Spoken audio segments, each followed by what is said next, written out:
Yeah, we finished It's it. just past We're the starting meeting. it. Tractor Yeah, and we had a free day.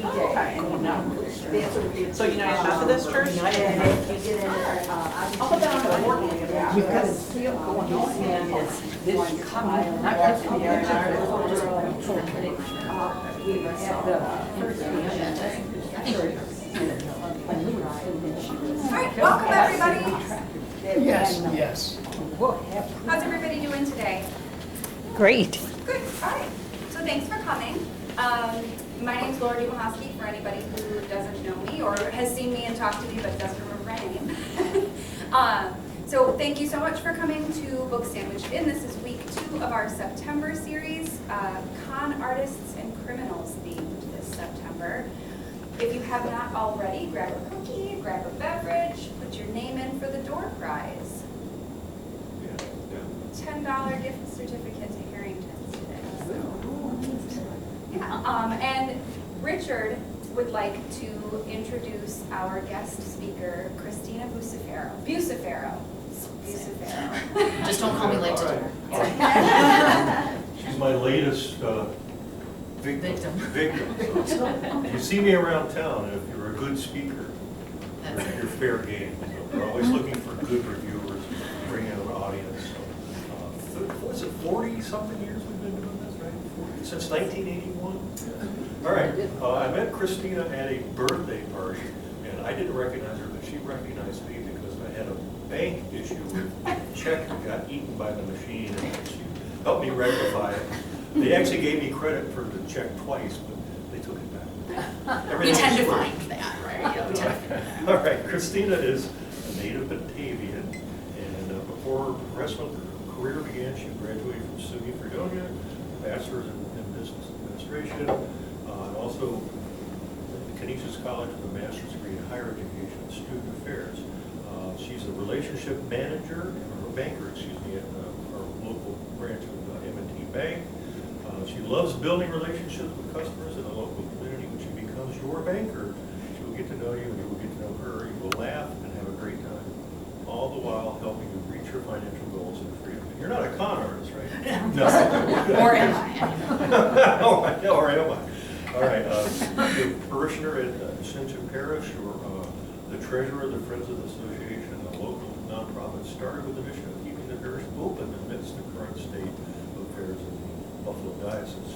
She lives on the west side of Batavia with her husband Joe. They love camping in the summer and fall and going to Buffalo Bills games. And yes, she was one of the 25,000 that left early.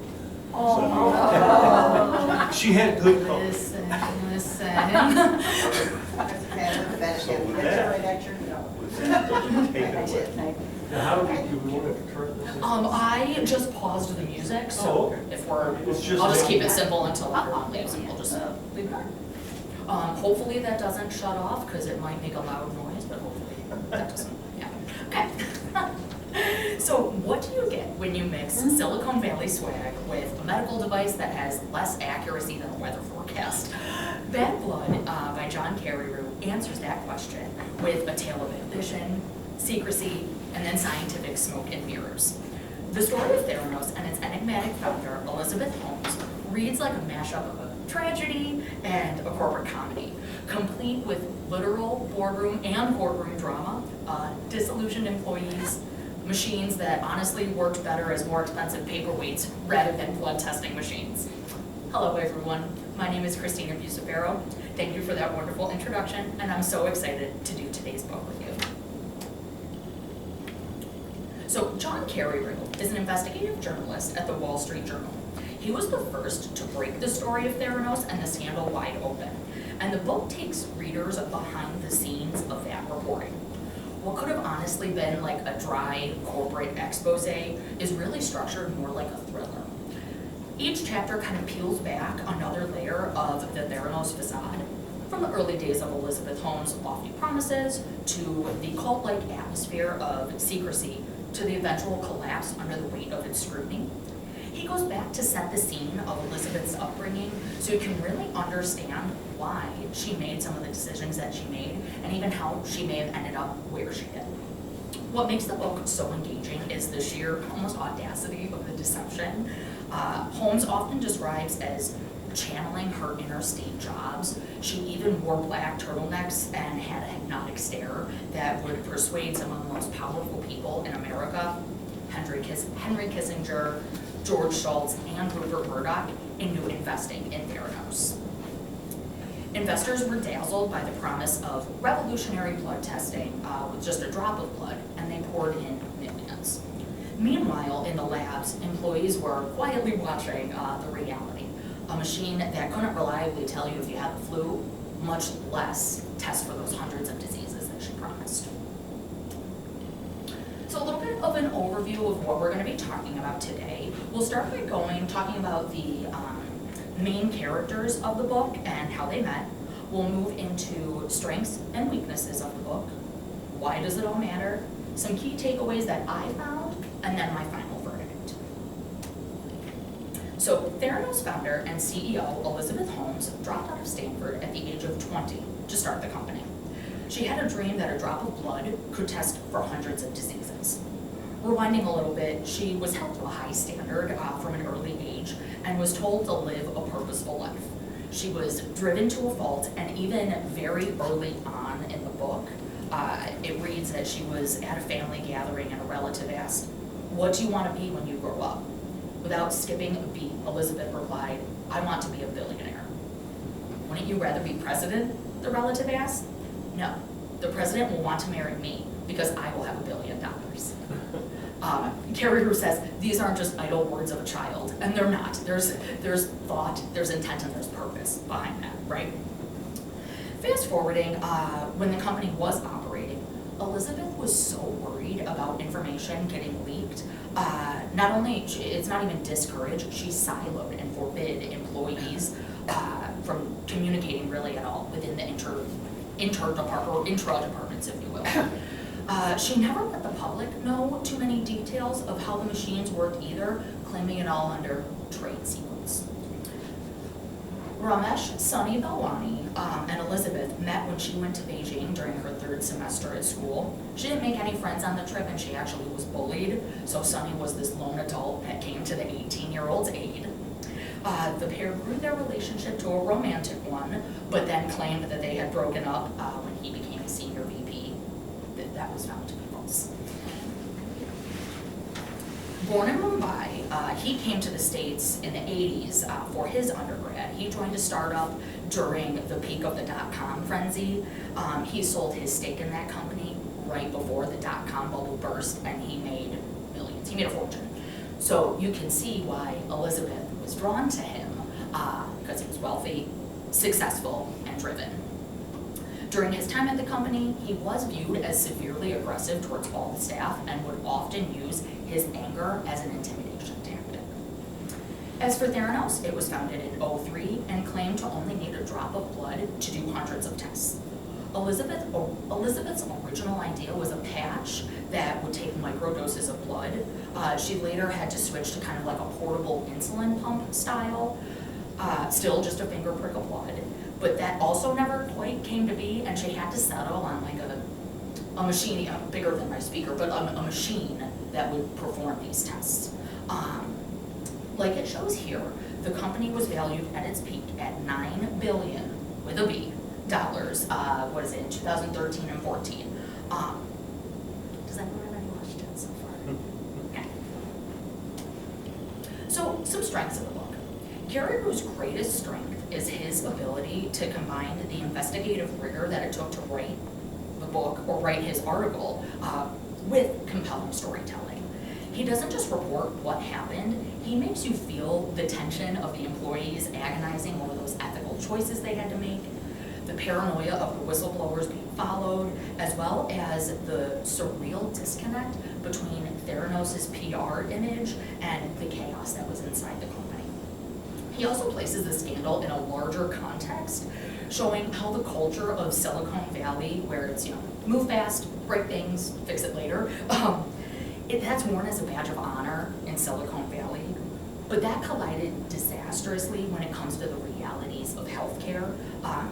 You can fudge a video for social media, right? You can record your video, edit it later, and then post it. But you can't really do that when it comes to people's health and blood testing. the core tension and that disconnect is really what I think makes Bad Blood such a fascinating read, but also really important. Some weaknesses, I put it kind of small because they're minor.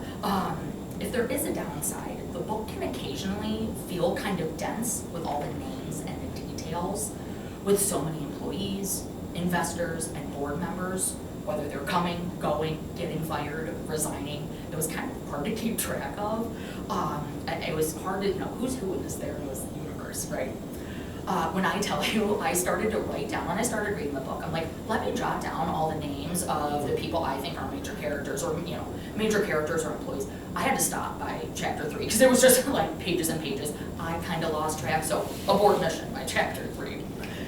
Some sections almost also read like a legal brief in their thoroughness, which slows down the otherwise rapid pace I found in the book. Still, given the magnitude of the scandal, Carreyrou's insistence on the thorough documentation is understandable, and for me it really added to the credibility rather than distracted me. But my poor pea brain had to go back and make sure I was connecting the proper dots to all of the characters and all of those involved. So why it all matters. Beyond the spectacle and the hubris and deception, Bad Blood raises questions that linger long after the last page, and literally do linger just due to the court proceedings from the company. How did so many smart and accomplished people get duped? Why did no one in power ask those hard questions? Well, the answer for the employees anyway is if when they started to question or raise concerns, they were immediately fired. They were found as not fitting in with the culture or not believing. But also, what does that say about the culture that worships disruption without demanding accountability? Carreyrou's reporting implicitly warns us that unchecked ambition and blind faith in charismatic leaders can have some real consequences. Patients received faulty test results, careers were ruined, and ultimately the public's trust in medical innovation took a severe hit.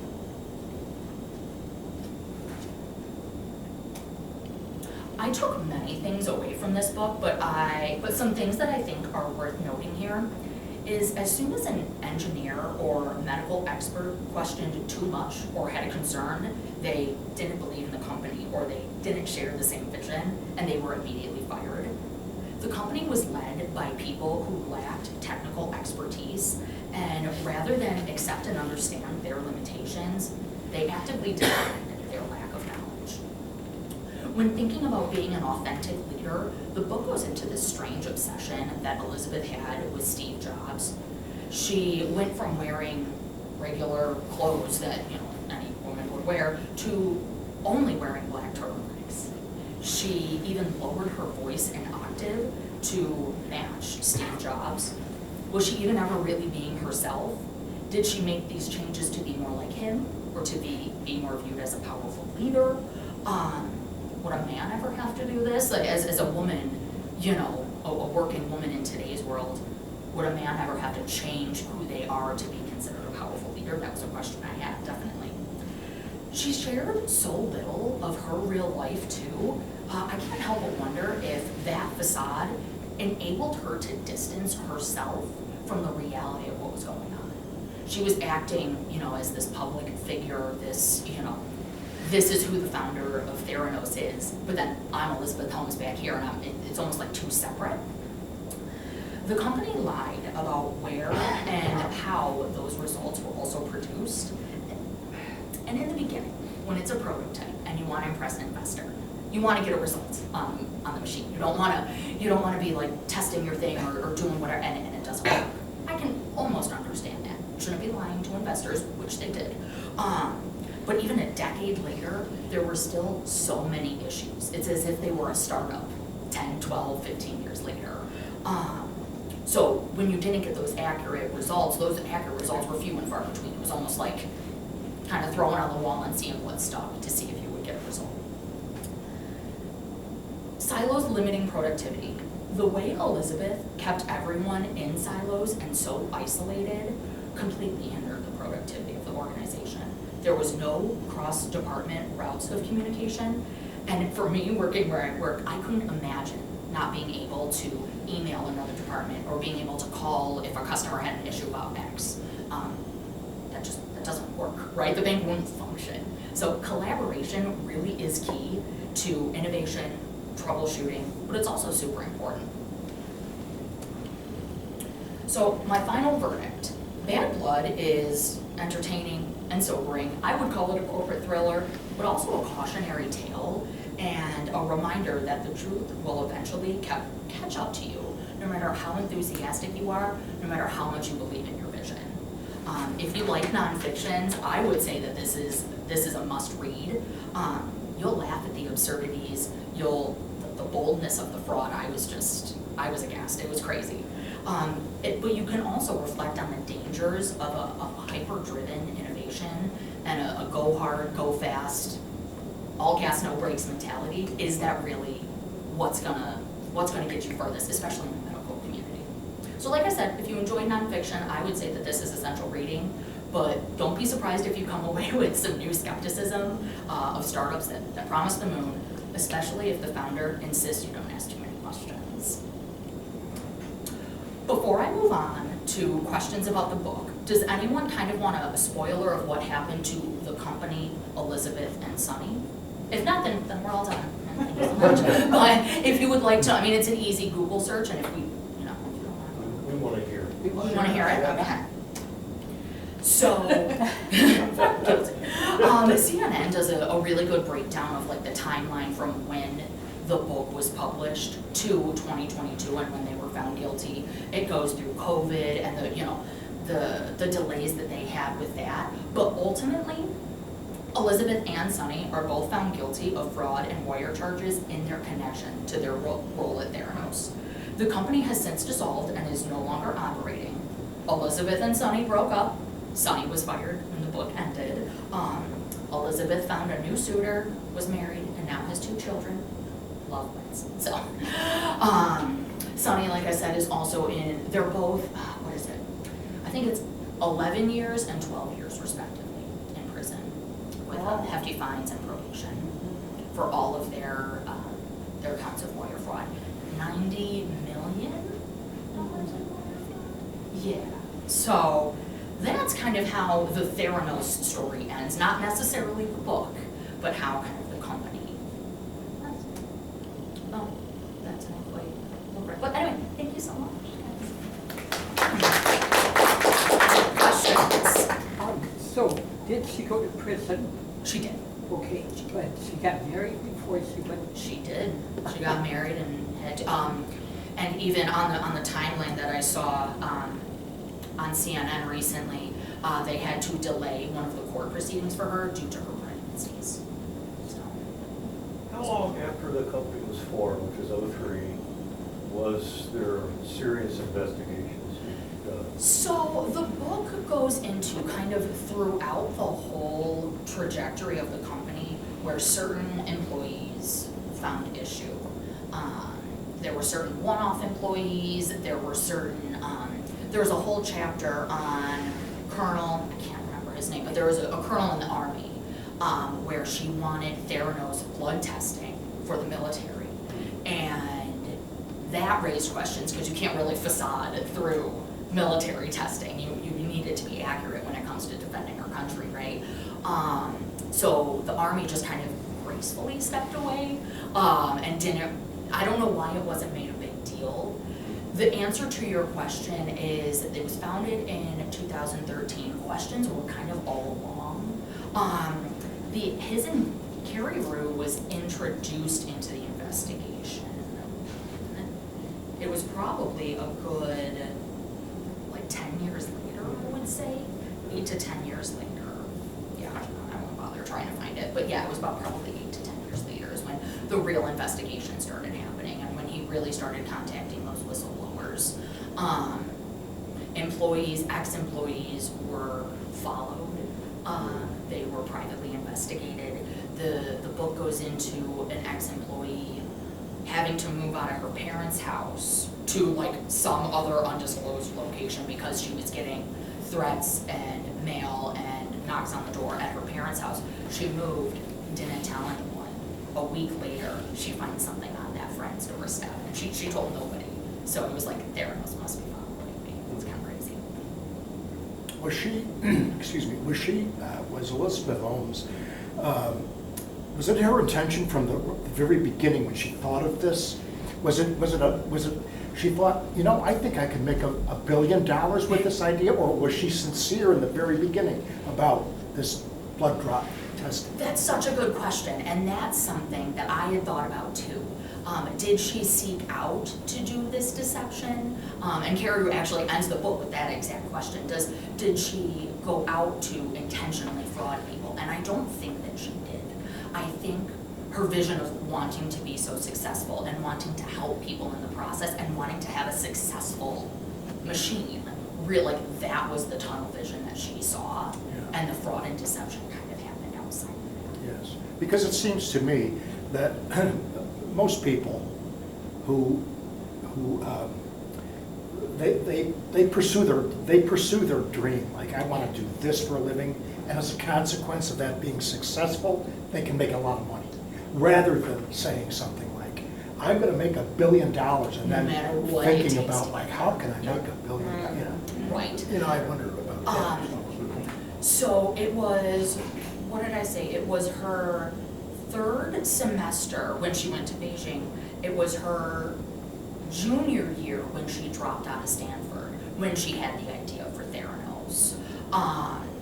So it was, and it's kind of funny because Stanford had a feeder program where you can put forth your business idea, put forth your patent, and potentially get it funded through big investors and big names through the university, and have it vetted through proper channels and make sure that prototypes work and all of it. And she chose not to partake in any of that, dropped out of Stanford. So it's ironic that she wouldn't use her connections to get to where she wanted to go. Instead, she dropped out and tried to do it on her own. Yeah. Oh, and done. So Elizabeth Holmes had a business background, not a medical background. Correct. But The book goes into her generational wealth as well, the familial history. A lot of that money was spent before she was born, just in previous generations, but the work ethic was still there, and her parents and grandparents built up that generational wealth again. But that was more, like I said, business as opposed to the medical. okay, so we have a two. Sure. Do you think, and I haven't read the book, but the Silicon Valley, the whole atmosphere there, do you think that swept her along as well? Absolutely. I think she got caught up in how Silicon Valley operates their business. Any business in Silicon Valley, this is how we operate. We move fast, we don't take names, and we just keep going. So what if the product doesn't work, we'll fix it later. And she never fixed it. So that eventually caught up to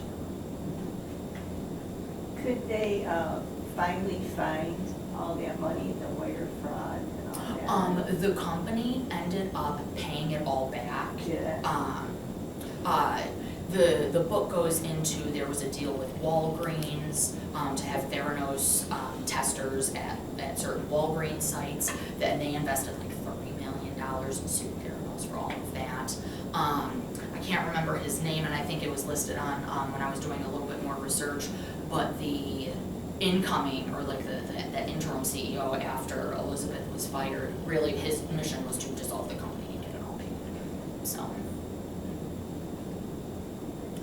To me, it's mind-boggling that somebody like a Rupert Murdoch wouldn't have dispatched. He must have a whole committee of people that do nothing but investigate promising investments. So it's funny that you bring that up too, because I was listening to some interviews that Carreyrou did shortly after the book was published, and he said, I had been trying to get a hold of Elizabeth Holmes for an interview for months and months and months and months, to no avail. She was 3 floors above me, signing to get my CEO's financial backing into her company. She was 3 floors above me, and I had no idea.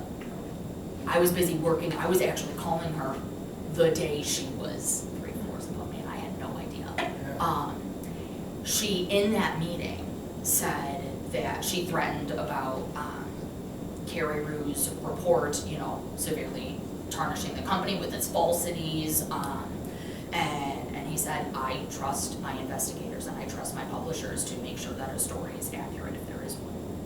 So it doesn't make sense to me how the funding from the Wall Street Journal happened, but then also, at the same time, the investigative piece also happened pretty much at the same time. Interesting. So the people that were followed by the company, and obviously he found out that that was occurring. Did anybody have issues? Were they So were his, murdered or whatever? so his main source is actually a former, the main whistleblower that the book goes into was the grandson of somebody on the board and a former employee. So the grandson kept trying to go to his grandfather, who defended Elizabeth to a fault. The book also goes into Elizabeth persuading and charming her board. Her board was full of like older gentlemen. Her being a young, beautiful woman, she used her enthusiasm and that to her advantage to gain the trust of the older gentlemen on her board, so much so to where this whistleblower's grandfather defended Elizabeth to a fault, to where him specifically, Tyler specifically, was ruthlessly followed, was threatened, was, they didn't mention any, you know, like violence or, you know, gunpoint or anything like that, but it really was that people were scared for their lives. People were scared for their families' lives. It was a ruthless following of people who were whistleblowing, so it was a really good read. I really liked it, so, yes. I did read it a few years ago, and I like the emphasis on the charisma that she had was like my biggest takeaway. Well, not my biggest, but one of my biggest takeaways, because she was so young and so conventionally beautiful and blonde and Piercing blue eyes. piercing blue eyes, spoke very like with a charged voice but deep, so she like had a cadence that was very like melodic, I guess, and people thought that she really knew what she was doing. And then you mentioned her generational wealth. She also had other family connections, so it's like, well, of course the granddaughter of so-and-so wouldn't try to defraud me because, you know, my family knows their family.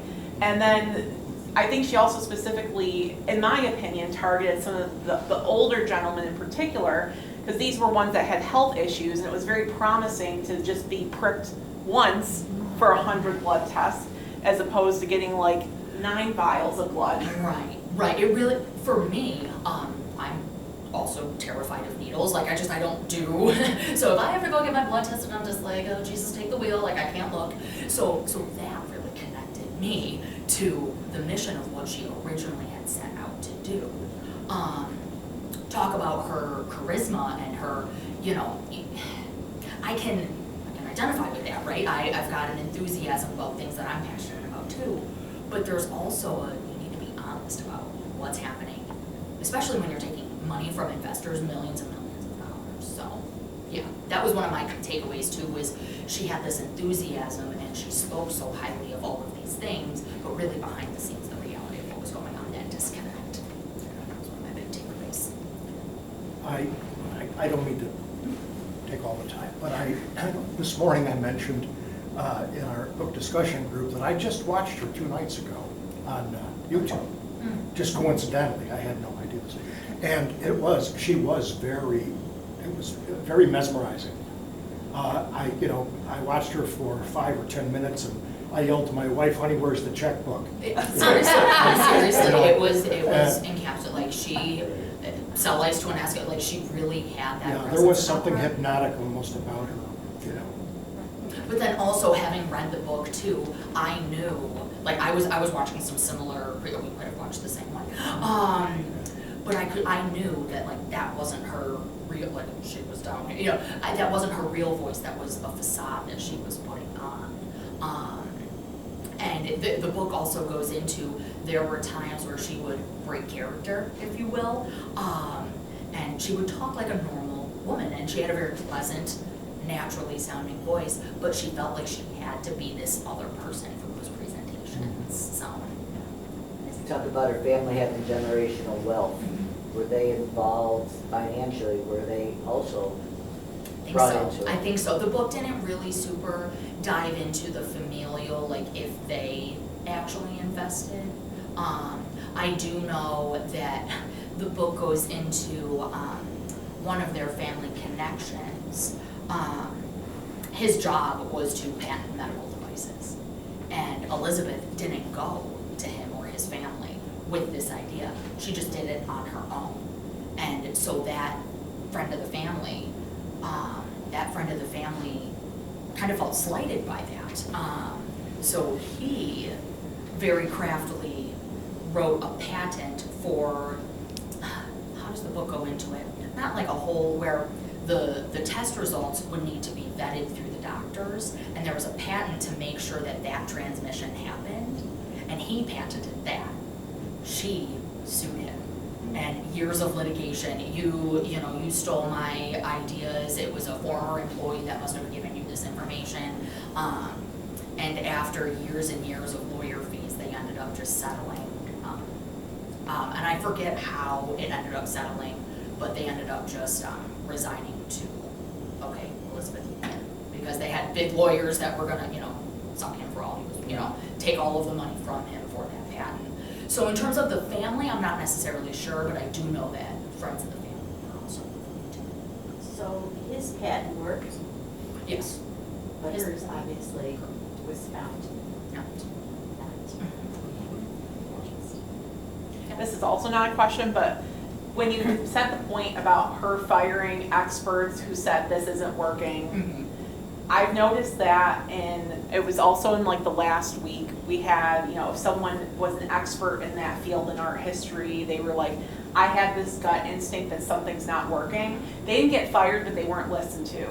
But I have noticed that, like in Silicon Valley in particular, that like if someone brings it forward and says, this isn't working, they just dismiss them, maybe like their employment actually. This company, I thought you were a team player. Yeah. Elizabeth said that, it's quoted multiple times, I thought you were a team player. I thought you believed in our vision. Right. You don't. And then it made me think of the example of the Fire Festival, that big music festival.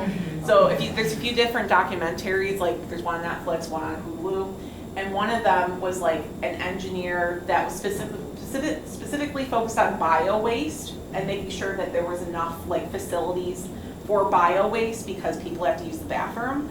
And he said that like they didn't have the infrastructure, and then they just terminated him. That's crazy.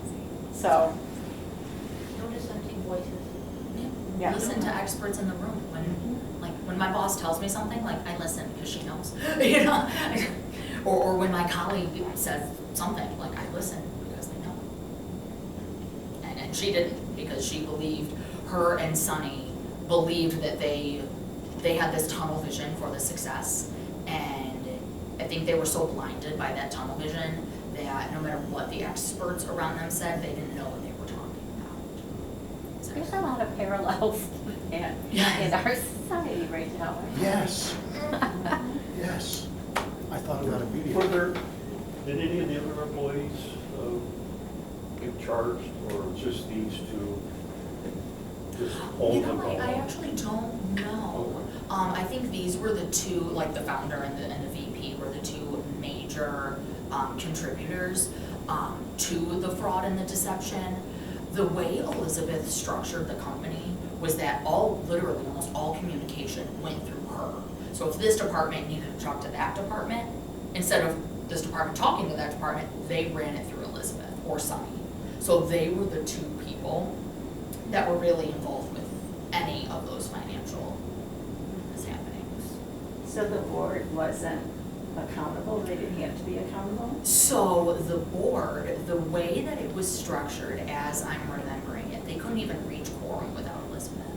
And when they tried to restructure the board, because that was actually early on in the book too, they had recognized that Elizabeth had so much stake on the board, that when they tried to restructure, those that brought up that concern were